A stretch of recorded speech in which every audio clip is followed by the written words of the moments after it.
Thank you so much, Jill, for literally decades of friendship. Jill and I were reminiscing a moment ago about how remarkable it was now, well over 2 decades and really 3 decades ago, when we were with Arthur building the Sackler Museum, and it was Sackler Art Gallery. It was an extraordinary time, and it's been great to stay with you and to see you tonight and to really enjoy your friendship. And I want to thank all of you here for this incredibly important and generous award. And I'm honored to accept it on behalf of my colleagues and the trustees of the Museum of Modern Art, who work tirelessly to bring art and people together. And there are many people here from the Museum of Modern Art. Could I just ask you to stand so we can acknowledge you, because you are the people who do all of the hard work.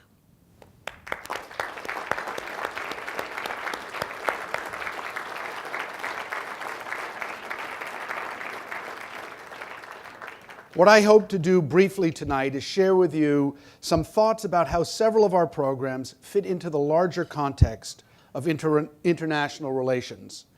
In doing so, I want to suggest that the Museum of Modern Art, through its collections and exhibitions, research initiatives and public programs, on-site and online audiences, participates in a robust international engagement that enables conversations to occur between and among people from around the world.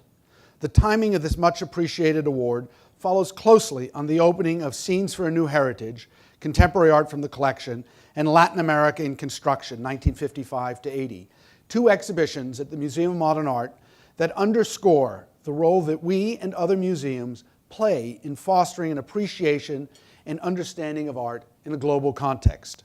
Scenes for a New Heritage features many recently acquired works from Asia, Latin America, and elsewhere. The story they tell is about the complicated dialogues, confrontations, and relationships among contemporary artists from many parts of the world as they seek to question the social, political, and cultural forces that are shaping our world. Latin America in Construction surveys the way architects, urban planners, educators, and politicians, among others, from Chile to Mexico, went about building their social and intellectual infrastructure during this critical period from the 1950s to 1980. This period saw an explosion in population, rapid economic growth, political upheavals, and an intensified sense of national identity. And the exhibition tries to foreground how that was manifested in architecture. The exhibition argues that the projects in the show are not dependent on European or North American influences, but daring and original in their own right, and must be considered as an integral part of any understanding of modern architecture. The exhibition recognizes and celebrates the fact that regardless of how we as Americans may have viewed or even today view Latin America, the region is and has been a powerhouse in its own right for a long time. Both exhibitions raise the question of the difference between influence, the impact of one way of thinking on another, and interest, the questioning of new ideas without becoming dependent on them, and teach us something about how to think and engage with the unfamiliar, a critical issue when encountering art, and new ideas, especially when they come from outside our sphere of knowledge or familiarity. Who writes history? And from what point of view has always shaped the way in which we understand our own and other cultures. And that's why the curatorial team for Scenes for a New Heritage included curators with French, Japanese American, Swiss, and Croatian backgrounds. And Latin America in Construction was co-organized by an American, an Argentine, and a Brazilian. Their different and at times even competing perspectives and understandings were integral to the way both of those projects were able to frame a fresh set of ideas and concerns. I come to the importance of this issue through the prism of my own education. I thought I was going to be a medical doctor when I went to college, only to discover that what I was really interested in was the history of art. You should have seen my father's expression. I discovered this because I took a course on Islamic and Indian art that made me rethink everything I knew. Before that course, I had no idea about the richness and complexity of Indian or Islamic art, and that bothered me a great deal.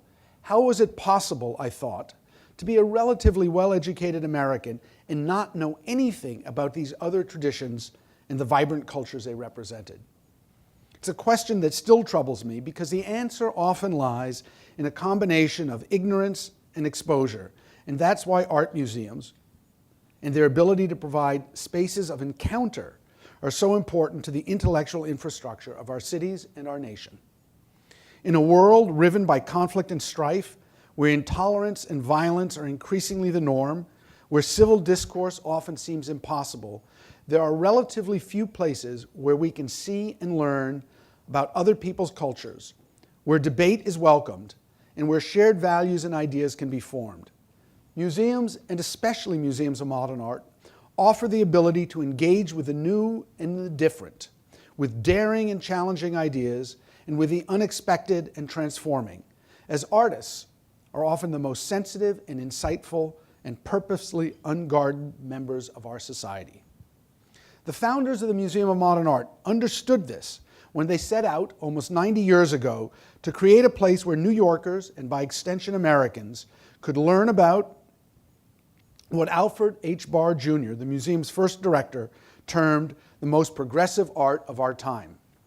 In the late 1920s, this meant for Barr primarily European art by artists like Paul Cézanne, Vincent van Gogh, Paul Gauguin, and Georges Seurat, not to mention Matisse and Picasso, and to a lesser degree, the muralist tradition of Mexico, art that was being ignored by most American museums at that time. Today, of course, this means the work of artists from around the world.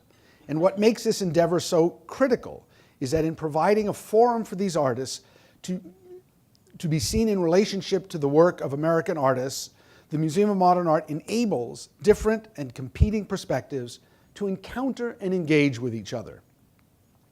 This is one of the reasons that the museum created an international council in 1953 to ensure that there would be a mix of voices associated with the museum, and also to help contemporary American artists become better known outside the United States.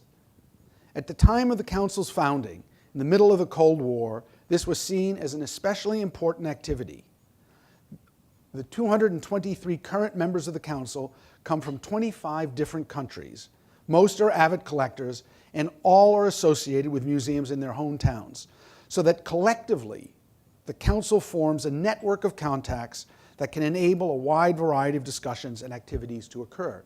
The council also underwrites and supports our international program, a program that umbrellas the wide range of initiatives we do that engage communities, artists, projects, scholars from around the world, and of course, the United States. The impetus that led to the founding of the International Council also led several years ago to the creation of CMAP, or Contemporary and Modern Art Perspectives in a Global Age, one of our international programs. It's a research program designed to connect the museum with critical issues and competing definitions of what's meaningful elsewhere in the world. To date, and it's only been 4 or 5 years, over 170 scholars, critics, artists, and curators who are experts from their regions living in the United States and abroad have met at the Museum of Modern Art on a regular basis with our own research team. Their work has led to nearly 500 acquisitions that have given new texture and shape to our collections. This research that they've conducted has also informed many of our exhibitions, one of which is Latin American construction, as well as numerous publications, a potential long-term partnership with a sister institution in Poland, and an active website. An outgrowth of working with curatorial colleagues from CMAP was that we learned that there was a real desire on their part for an enhanced study of institutional practices, planning, and marketing. And so last year we launched a pilot program to bring 8 curators from elsewhere in the world for a 2-week intensive program at the museum with our staff and the staff of other museums in New York. I often think of our research programs like CMAP, our exhibitions and public programs, and our digital initiatives as hubs connecting us to the world. Every year, on average, we circulate around 14 exhibitions, half of which travel to Europe, Asia, and Latin America. Through social media, we connect with over 4.5 million people from more than 179 countries. And our website has literally tens of millions of users from 185 countries. Our online courses are used by people from over 123 countries. And finally, around 50% of our visitors come from abroad.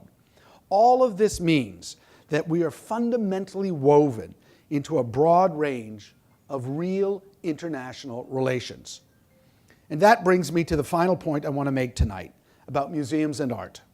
In the late 18th and 19th centuries, museums were often thought of as instruments of classification that aided in the dissemination of knowledge. They were part of an Enlightenment vision of knowledge and education.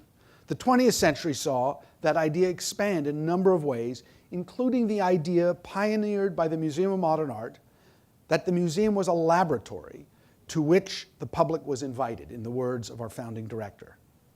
This vision of the museum linked the notion of the experimental with that of the public, thus making it clear that the museum required not only works of art and curators, but an audience for its experiments.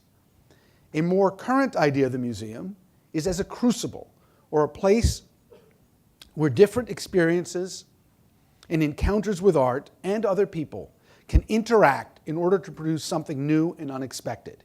Here, the public is not invited as a guest or as a spectator, but is present as an active agent or participant in the creation of experiences that derive from direct encounters with works of art and the issues and ideas of the institution's curators and the responses and reactions of other people at the museum who connect with each other directly or via social media.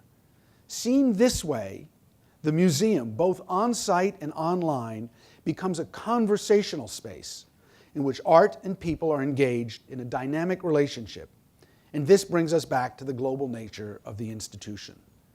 To paraphrase a colleague at the Museum of Modern Art, if museums are about the interpretation of meaning and the understanding of creative urgency, then museums of modern art in the 21st century must seek to expand beyond their own physical and intellectual borders. We must pause to learn from experts, artists, curators, scholars, critics across the globe so we can better comprehend the many histories of modernism and the way in which they have shaped our understanding of the world. In doing so, we can grasp our own past better as we work towards developing a more inclusive future. Thank you very much.